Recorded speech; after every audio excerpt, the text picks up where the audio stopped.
Two guys, one bench. Shit talking, strength sports, combat sports. What is up, everybody? Welcome to Two Guys, One Bench, where we're 650 pounds of shit talking on a 30-pound bench. And we talk more shit than Prime Mike Tyson at a fucking press conference. And that is some crazy ass shit. You can't touch me, you're not man enough. I'll eat your ass on live, you bitch. How anybody in here can f with this man, man. This is the ultimate, man. F you hoe. Come and say my face. F you for everybody. You bitch. Come on, you bitch. You're scared coward. You're not man enough to f with me. You can't last 2 minutes in my world, bitch. Look at you scared now, you hoe. Scared like a little white scared of the real man. I'll f you till you love me. Strength sports. Choices and consequences. Misfit. Come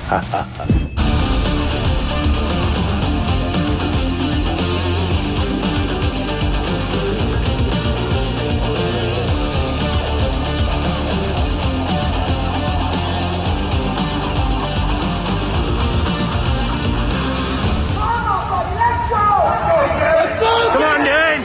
Let's go, let's go, let's go. Yeah! Fuck yeah!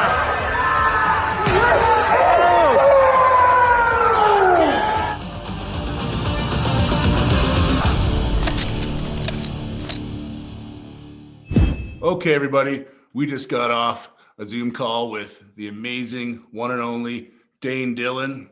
He is an elite powerlifter and just came off the meat of his entire life. Great interview. I don't really have to give much of an introduction. We talked quite a bit about everything. Darrell, what did you take out of that interview? Honestly, I took a lot for myself, seeing that I'm kind of on the right path, seeing as my values kind of fall in line with a lot of the stuff he was saying. Like he's been with the same coach for 6 years. How he approaches training, his mental aspect, everything. It just fell in line with a lot of the things I believe. Yeah, and most importantly, touch and go deadlifts is what he does. So boom, we got two guys deadlifting over 800 that follow that, and one fat guy that doesn't do that. But this front bumper is going down, and I'm coming for at least 7 hundos. So you watch out, son. So sit back and listen, learn some info from Dane. Special guest, elite powerlifter, Dane Dillon. Hey, Dane, how's it going out there? Oh, good, man. How are you doing? We're doing good down in Calgary. Looks like lockdowns are starting to, go ahead. I was going to say, that's where I'm thankful. I don't know if you can see back there, but I got a power rack and a bunch of gym equipment and stuff. That's what I ended up buying from the first round of lockdowns, because I was like sitting at home doing insanity and stuff like that, P90X or whatever, just trying to keep moving, Like, yeah, it looks like an awesome setup behind the curtain. yeah, keep her hidden. The Wizard of Oz. Obviously, it did something for you to have the competition you did a few weeks back. Yeah, that was kind of a big part of it, like coming off of an injury and stuff like that. Like I wasn't able to train real serious for basically like a year, and then it was just spend some time back there, get things going, and then once the gyms opened up again, it was like basically a race. Like I was like, I got 5 months to go from, like, literally I'd lost like 20% of my strength and put all that back on basically in like 5 months. It was a crazy prep. So I guess we can get into that a little later, but it was wild. What kind of injury was it? I tore my hamstring last year. And part of, I guess, why I end up like staying away from doing a lot of other activities other than powerlifting. Like growing up, I was into all kinds of sports. I literally did everything. Hockey, I played for 9 years. Football, I played for 7 seasons. I did, basketball, volleyball. I was cross country, track and field. I did duathlons and other types of running races. Like just loved basically any sport I could possibly do. And since powerlifting, I kind of had to step away from basically everything else. Like, I don't go snowboarding anymore. I don't like any of it because it's like, it's a risk, right? It's a risk for injury. So, which might be going a little overboard to step away from everything, but this hamstring tear was an example of that. Like, I tore my hamstring because in talking to my wife, she was like, oh, like, I bet you I could run faster than you. And I'm like, oh, hell no. Like I'm way too competitive to just be like, nah, yeah, whatever, like, so I was like, okay. I was upstairs at my gym. There's like a little turf section, like an astroturf section. And I was like, all right, like I'll try to sprint, and just see how quick I am, kind of thing. And like literally 3 steps in, it just tore, like, tore my hamstring. And then like after 16 weeks, like I'd already gone to the doctor, but they didn't do any ultrasound or anything on it. And like 16 weeks later, it was still torn, like 5 centimeters across, 2 centimeters deep, and 2 centimeters separation. So it took forever to heal. Like it was, I was able to lift a little bit later that year, like last year, but it would swell up, it'd be uncomfortable. So it wasn't until, I don't know, maybe April, May, that I was able to really start like using it without any discomfort and stuff. So it was a quick prep. But yeah, sucks getting injured, and I've basically stayed away from doing most other activities because of it. Feel your pain on that one. I actually myself went through torn hamstring before, and I just kept aggravating it. And this is before powerlifting. Yeah. And I was like, oh, we feel good. Let's try and deadlift a little bit. Oh, re-aggravate it. Then 4 more months. Yeah. It always feels like you're ready to go, but yeah, I hear you on that cross training thing. Like, it's hard to, like, I teach MMA and kickboxing and stuff, and I demonstrate a lot of this stuff, but I mean, I went, same thing. It was like a slow pitch tournament a few years back. I sprinted to the first base and blew out my groin. It wasn't too much of a setback, but still, it's like, you can't go into these things when you're lifting these kind of weights, right? Mm-hmm. Well, after that tear, like I had work related, again, softball game, like probably a month and a half, 2 months ago, probably 2 months ago. And yeah, I was like, okay, like I need to tell myself, like, do not run at full speed. Like 80% is as fast as you're allowed to go. And I definitely pushed it to 100% on one set of running, but thankfully nothing tore. So yeah, and people don't realize, just from the outside looking in, like, I guess that's just a sacrifice you have to take, and obviously it pays off being you're the best power lifter in the country. But is it like, outside of just sports, what are some other sacrifices you kind of have to make to be the best? Yeah, I think, because I used to do bodybuilding and stuff in the past too. And with powerlifting, thankfully, there's a little bit less in the way of like, basically something socially and everything. Like, you have to make sacrifices as far as being able to like go out and be with people and whatever, because you're spending time in the gym, or because you're, with bodybuilding back in the day, it was because, I was dieting. I didn't want to be around people that were all eating and drinking and whatever, like, just not a good atmosphere to be around. But yeah, I would say that occasionally socially things take a hit. And so that's where basically the majority of my friend base, unless, like, with exception to the people that I grew up with, but majority of my friend base that I've basically gained as like an adult have all been people in the gym. So I see them in the gym, and that's like my hangout time, is like, yeah, you go in there, you're training, and you're kind of getting to hang out with those people. Because outside of that, like, you're tired all the time, you're sore all the time, like something is constantly hurt.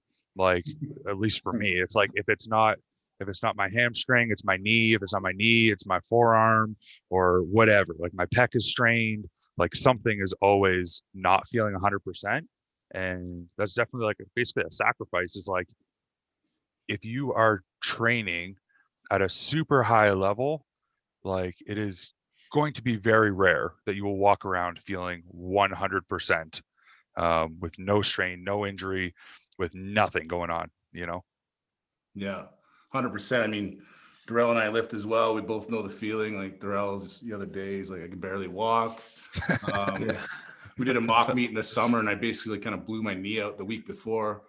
Darrell called me a bitch, so I went and did it anyways and set a new squat PR. And I'm like, that leg could have easily snapped a bit, but that's the risk we take.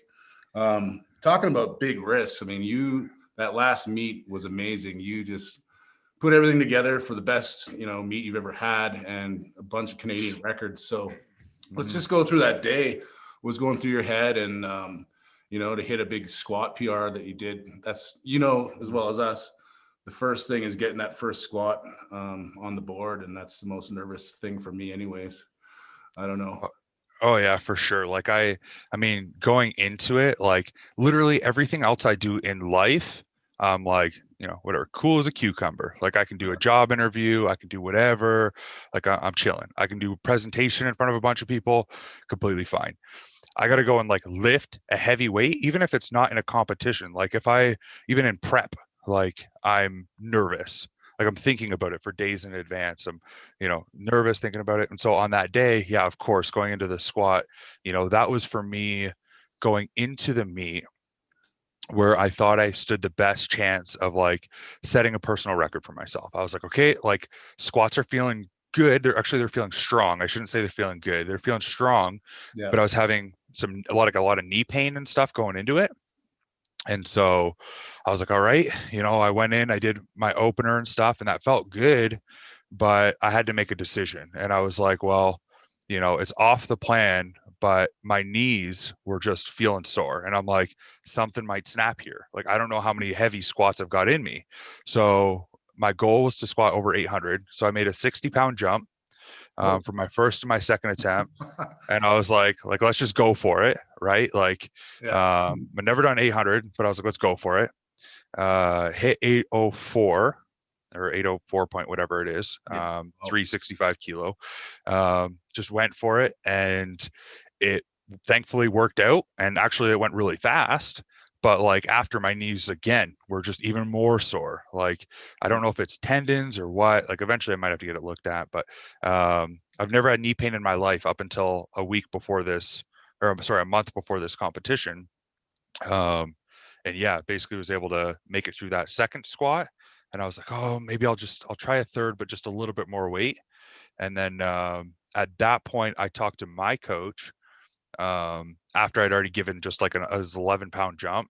And basically we decided like either I go heavy, like put on another 30 plus pounds onto that and just go for it, because like based on how fast the second moved, it was totally like possible, or at least I felt it was, or there's just no point in going for a third attempt. Like if it's a small jump, when I feel like there's a high risk, Yeah.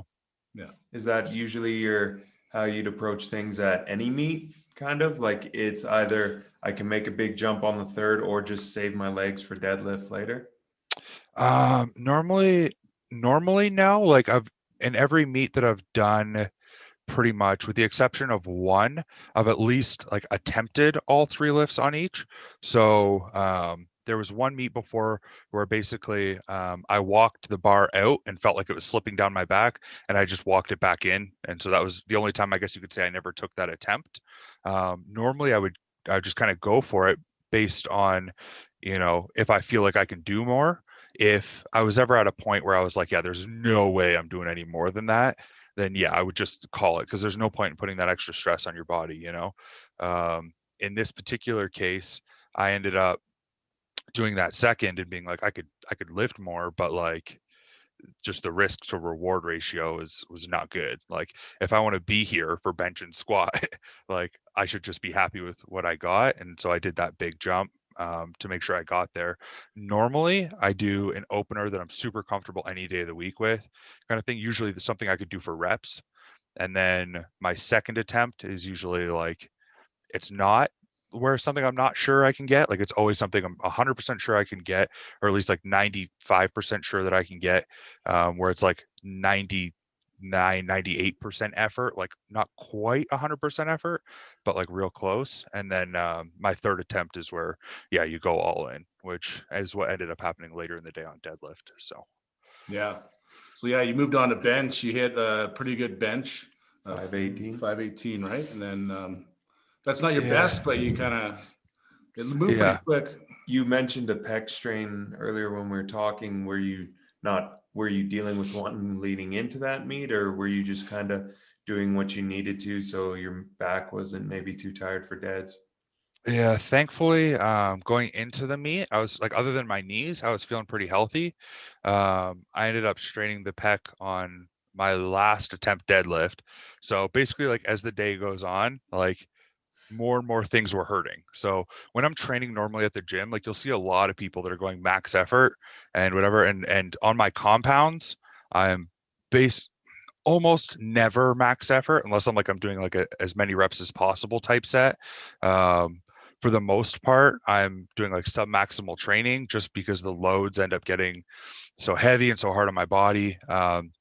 So I went into it that day. My best ever bench was 540 pounds, which I did in a bench only just after I tore my hamstring. Okay. Because I was looking to have a really good meet, like, and I was super pumped. And then I tore my hamstring like 2-3 weeks out from that competition. And so I was like, well, like I've already done all the prep. Things are feeling strong. So I was like, I'll just do bench only. Like I had to go down there anyways. My wife was doing a deadlift only. I had a couple of clients that were competing there as well. Like I had to go anyway. So I might as well just do a bench only. So this meet, I went into it. I had planned to open a little lower than I did. Decided to up it kind of last minute because another guy that was there was like, well, I'm opening at this. And so I was like, well, I could probably do that too. So I upped it a little bit, which is not something, again, I normally do. But I had just having so much confidence after that squat, being like, wow, this felt like, other than my knees being sore, like strength wise felt on point. So really I built up confidence throughout the day. I ended up, jumping to 507, which would have been my heaviest bench in a full power meet. So I did 507 and then I jumped to 518 for my third, which still moved pretty good. I could have maybe done a little bit more, but like honestly, I don't think like for me, bench it either goes or it doesn't. And that one felt like it was kind of getting closer to the it not going kind of deal. Maybe 5 more pounds or something like that. But that was about it for bench. Perfect. And then the big lift of the day, the Canadian record. Yeah. So third attempt bench, I ended up like my lower back cramped up a little bit.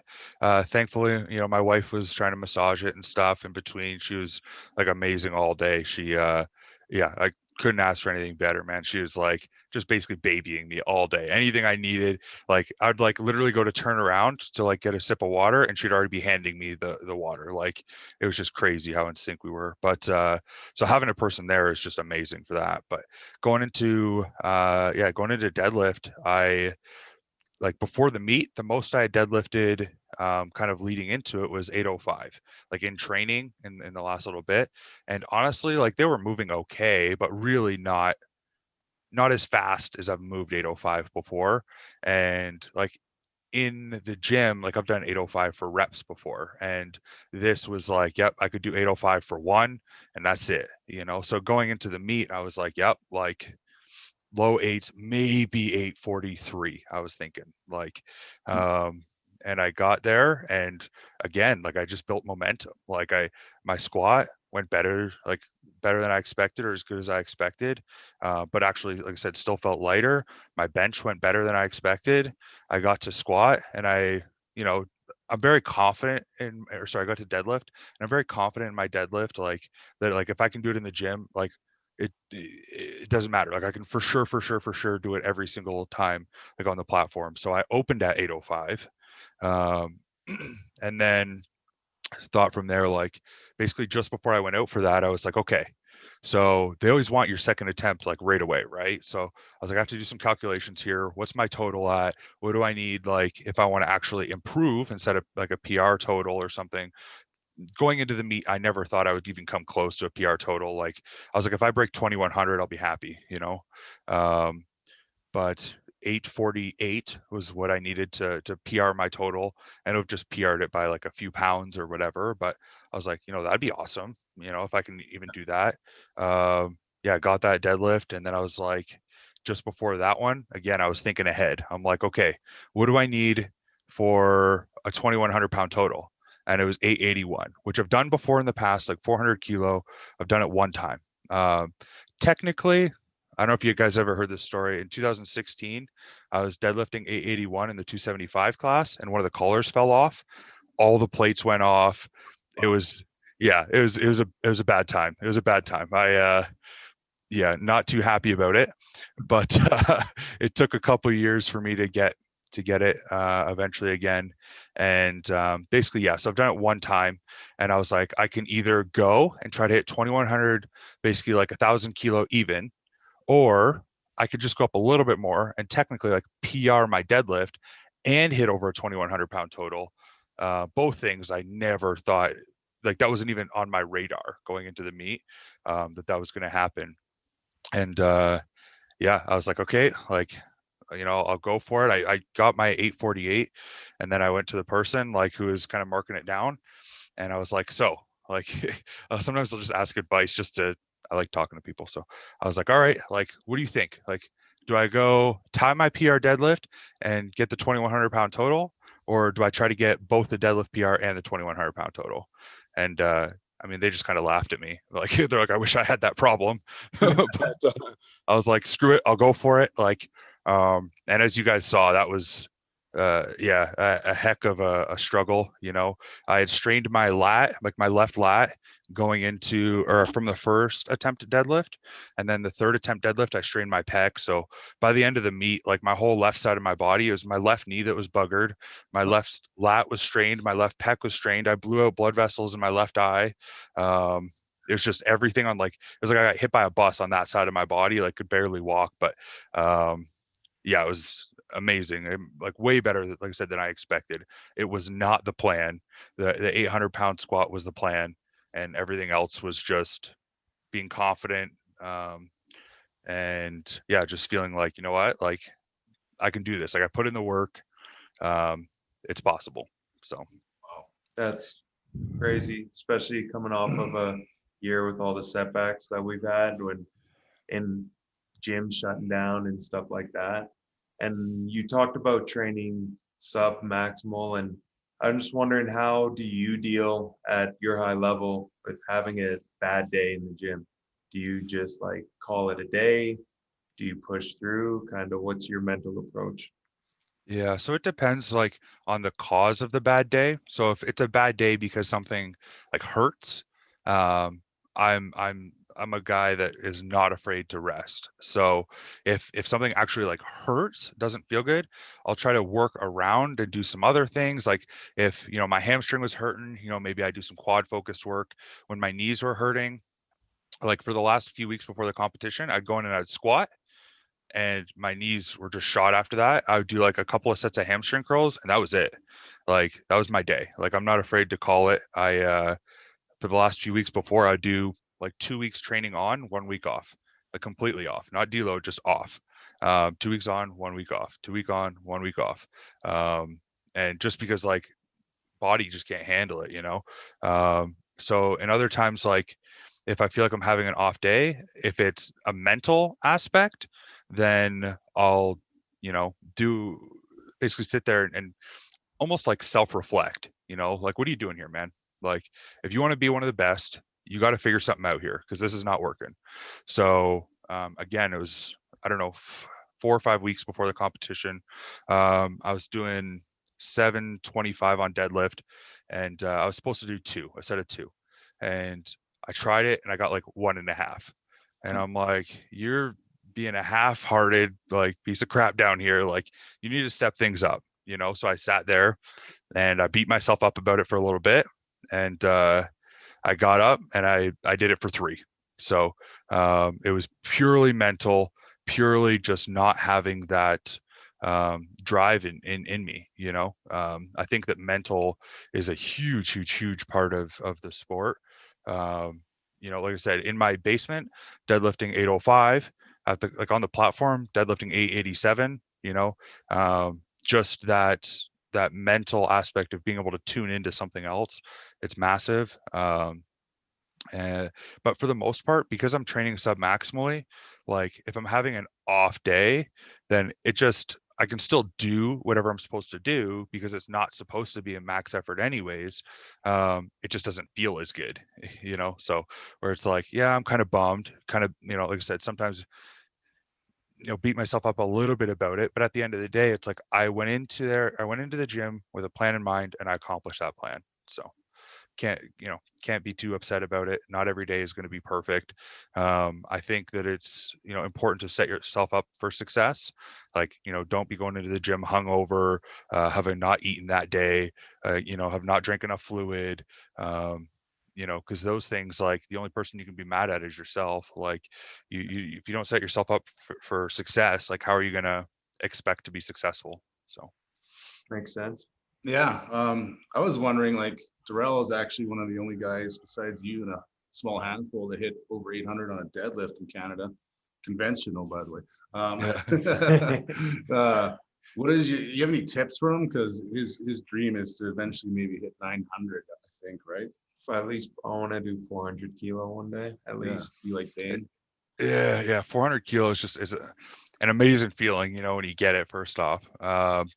But yeah, I think that it's half of powerlifting almost is, and once you start getting to a high level, is survival. Like everyone is going in, pushing, and while it's important, obviously you have to push, you have to try to get better and everything.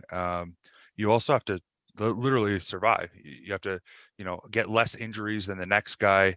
You have to train more effectively than the next guy. For my training specifically, and kind of what I recommend for a lot of people, is a lot less compounds than I think what most people do. Most powerlifters that I've seen do a lot more compound work than I do. I squat, bench, deadlift, and overhead press once per week, like all on separate days, but once per week.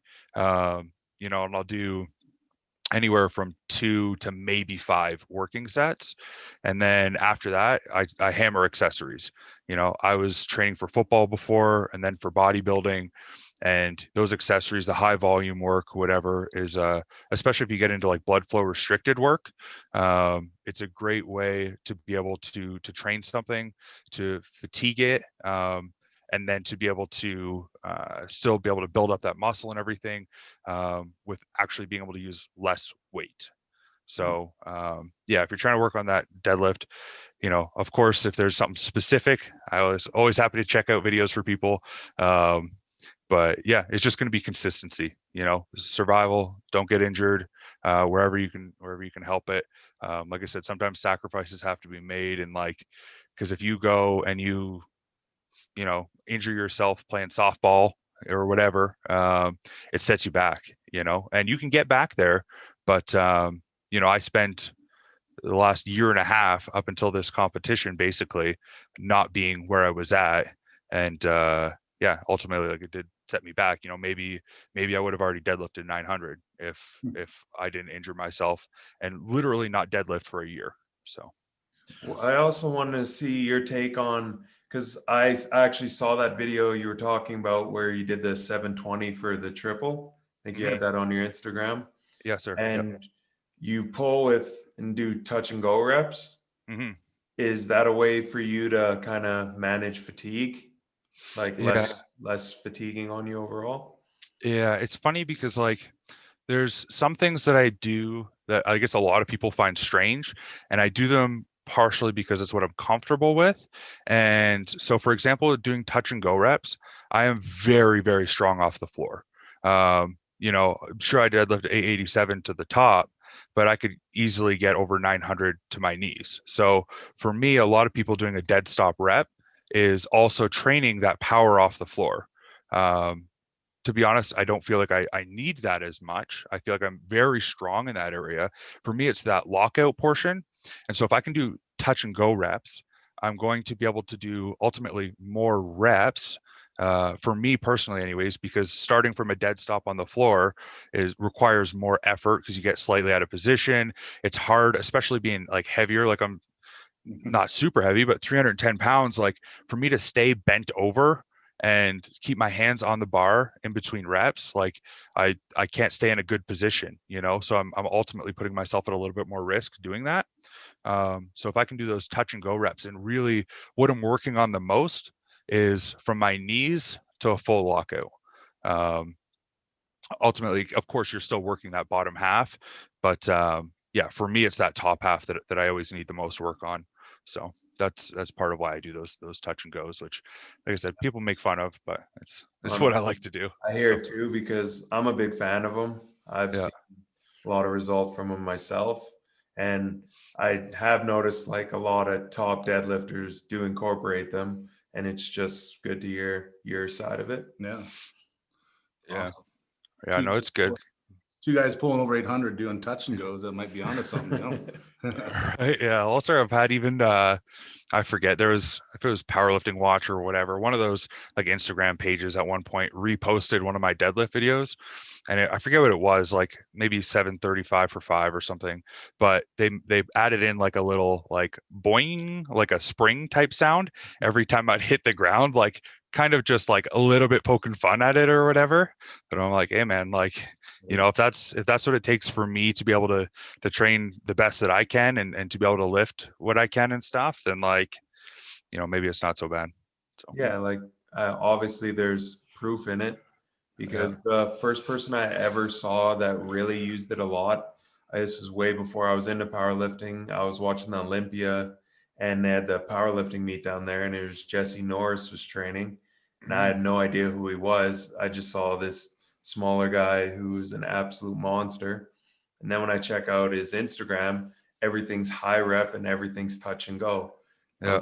I feel like there's something to this if he's been doing it, and he's by far the best out there. So Yeah, well, and with like a lot of my stuff, I do set a lot higher reps than most people do. Like, you know, my minimum, I would say, like, if unless I'm like literally within the last month of or 2 months of competing, like my minimum reps is 4. You know, like I'm doing, you know, most often probably 4 to 8, but sometimes even more reps than that, you know, depending on what it is. Of course, I never want to squat more than 6 or even 4 reps. I hate that. That's cardio. But but on other things, it's not so bad. Darrell likes to program 6 sets of 10. Oh, that's brutal. Yeah, I did some German volume training or whatever before, like where it's 10 by 10, and that was just horrendous. Like, the heavier I'm dead. getting, I'm finding it's just not doable. Yeah, it's hard. It's hard. Like you can, I mean, you can do it, but you have to lower the weight, right? Like that's the only way to do it, and to do it safely. Like, because ultimately, like just with that many reps, like form is going to break down a little bit, or even if it's a little bit lighter, sometimes you move not quite right, you know. And even in doing the 10 sets of 10 before, I didn't strain my hamstring, but I tweaked it at one point doing that, because I just got, you know, I'd already done my 10 sets of 10 on squats, 10 sets of 10 on leg extensions, and I was doing my hamstring curls. And on my 8th set, you know, you just, at that point, you're exhausted. You just like lay down there, and you're like, all right, like let's get this over with, and you start going, and yeah, just like a minor strain or whatever. But yeah, that's where you just got to be a little bit careful sometimes. Awesome. So any advice to some upcoming lifters, you know, people just starting out and they look at you like a demigod, like how the hell am I ever going to get close to that? I mean, you started from a place, obviously. And I know you talked about mental toughness being a big part of that, but any advice for up and coming people and how to stick with it and be successful over years in powerlifting? For sure. Like I said, it's a kind of a combination of things. I think patience is huge. You know, I see a lot of guys doing basically what I did when I was younger, and that's going to the gym every week and trying to max out, trying to whatever, like pushing yourself to where, like, I got to a point at one point, probably about 8 years ago, where I was going to the gym and every week it would be like a 1 to 3 rep max on every single lift. And I was basically stagnant for like 2 years, you know, zero progress. Because it worked for a while, you know, in my first, I don't know how long, 5 years of training or whatever. But then it got to a point where I was like, okay, like this isn't working anymore. And then after that, you know, like I said, you got to be patient, not get injured. I think it's important to have a plan. So it doesn't, like, obviously, like, of course, I'm going to advocate for having a coach. I've used a coach for the last, you know, off and on for the last 6 years, always been the same guy, Sean Ballon. He's a fantastic dude. So having a coach, you know, is great. It's going to point you in the right direction. And especially being someone who's newer, it's very important to have someone looking at your form. You know, when I started squatting, man, I'm embarrassed. Like if you look at, I used to post YouTube videos like way back, and my squat form is horrendous. You know, I'm squatting way high, I'm leaning way too far forward. Like there was just a lot of mistakes that if I had just had someone that knew what they were talking about, like it makes a world of a difference, you know. Like so yeah, find that person that's going to be your support, that's going to be your guide. And if they're good, you know, I'm not going to advocate sticking with someone that's bad, but if they're good, just stick with them, because the longer you're with someone, I said, I've only had one coach before, stayed with the same guy the whole time. And because they get to know your body, you know, they get to know, hey, he can't do this because of this, or this causes, you know, flare ups, or like for me, a weird thing is like, I can't leg press. Like if I leg press, it causes like basically a lot of issues. I get really bad pressure headaches. So I don't leg press ever. And yeah, I've got a coach. He knows that. So he never programs leg press, you know? So, be patient, try to have someone guide you in the right direction, even if it's a friend. Follow a program, and try not to get injured, because that's just a huge one in the sport. Try not to get injured.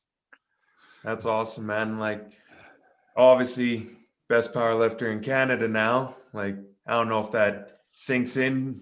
Do you like feel that? Like, yeah, I'm the best in the country. Does it hit? Yeah, it's hard because like I look at that and I'm like, yeah, I am, but like when I search by world, you Yeah. know, like I think I'm seventh in the 275s and then eighth in the 308s, but like, you know, I'm not even top five, like let alone being first. And the jump from like third to first, like, is pretty big. You know, when you get guys like, you know, Larry Wheels up there, of course, always got to mention him.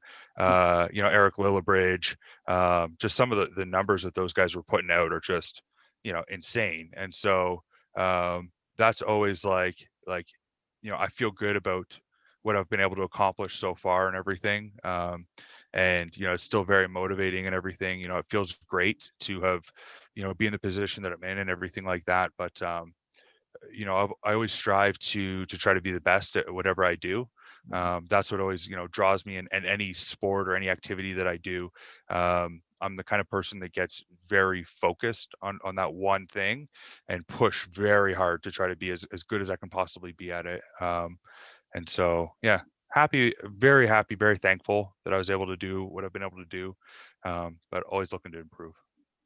Yeah, there's always that fear or that feeling of not being good enough, and I think that's what drives me anyways to getting better. Even when you know, in 100% raw, I came in first last year, but I still don't feel like it's enough. And then like, you know, self-loathing, I think, promotes, you know, improvements for us, you know, us crazy guys. So Mm-hmm. And like you talked about, like the Larry Wheels and stuff like that, is that kind of a long-term goal for you to be in the top 5, top 3, or what weight class? Or are you going to stick to sleeves, or do you want to do it in wraps? Like, what are some of the short-term and long-term goals you have for yourself?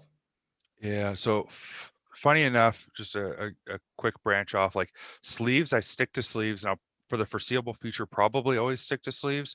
And it was a long time before I would ever use a belt, before I ever use wrist wraps, before I ever use chalk. Like I was deadlifting over 600 pounds before I ever put a belt on. You know, I just, for one, ignorance, like I didn't know that much about anything. Like I was training for bodybuilding and none of those guys knew anything about it. So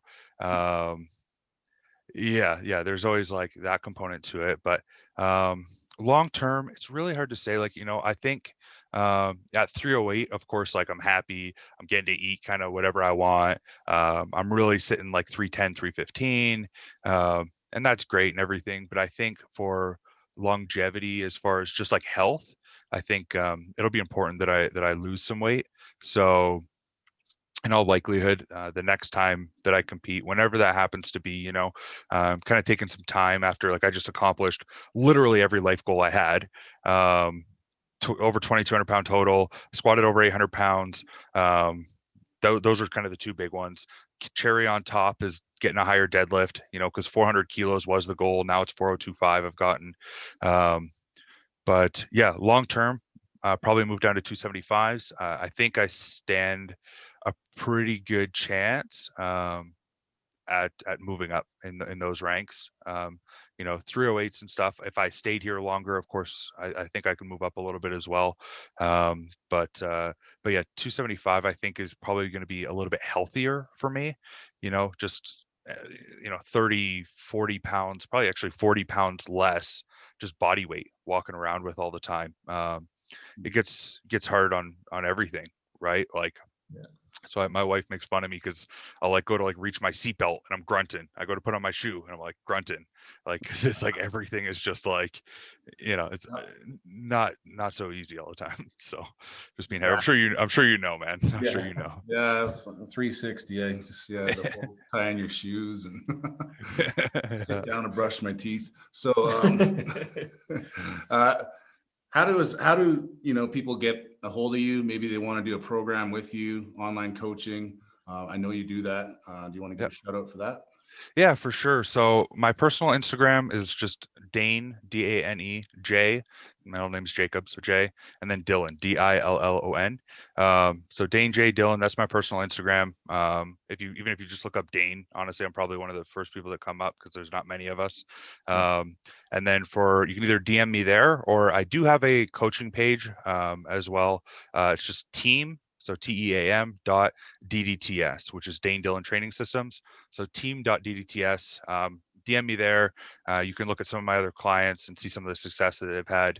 I've got a couple of guys that are competing here pretty soon this weekend that I'm super pumped for. So I'm sure once they've done that and stuff, I'll post some of their recap stuff. So you'll get to see some of the amazing stuff that these guys are accomplishing in relatively short periods of time. So nice. Yeah, that's awesome, man. And I know for myself, when I first got into powerlifting, before my first meet ever, first thing I did, let me go look at record books. Let's what realistically I would have to do. And the first meet I ever did, 100% raw, I look in the weight class and every record is by Dane Dillon. And I was like, okay, we have some work to do. And you set them, I'm pretty sure they were all your junior records. Mm-hmm. But ever since then, and through friends, I'd heard about you and just seen your lifts from afar. And it was just great to sit down and talk to you and learn what it's like to be the best. Yeah, I appreciate you guys having me on and everything too. It's been pretty awesome, pretty exciting. It's great to get to talk to you guys a little bit, get to know you both a little bit more. So definitely want to stay in touch. You too, man. Also, let's thank our sponsors, Misfit Powerlifting. Boom. Boom. Where's your shit? Anyway, so awesome interview and looking forward to talking to you again, man. Absolutely. Have a great night, guys. Yeah. Shit talking.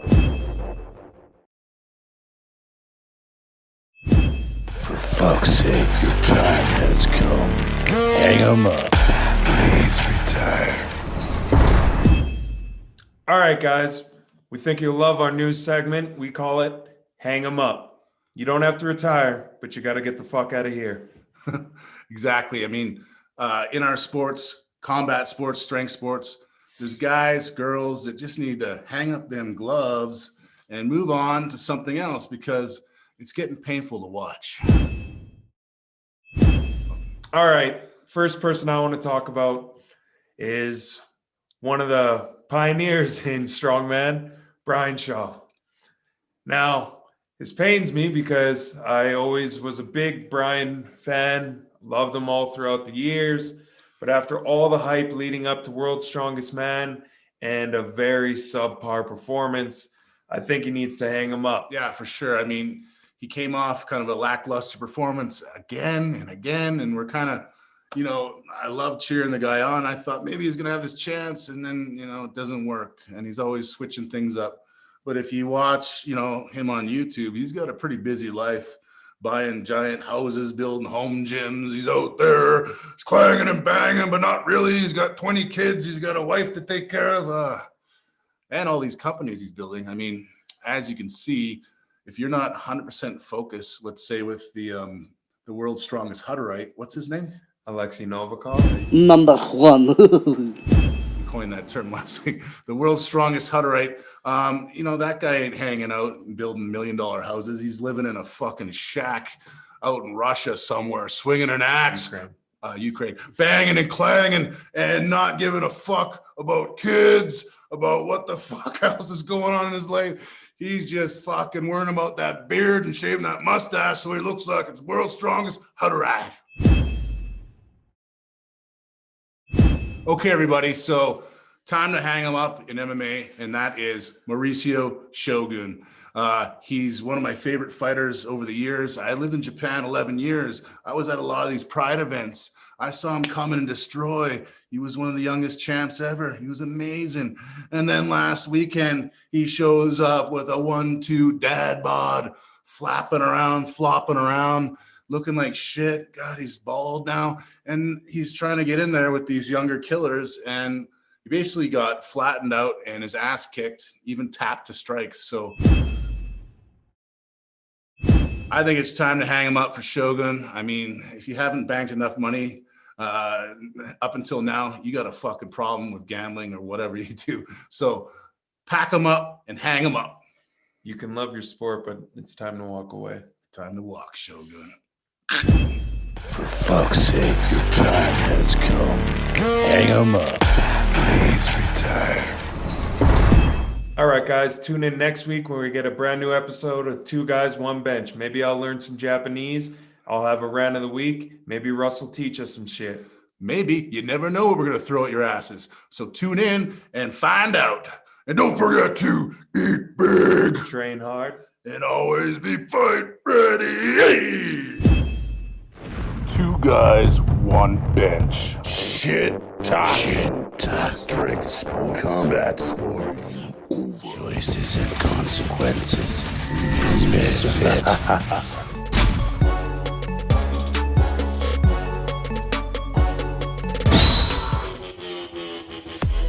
War smelling salts. Bottle insanity.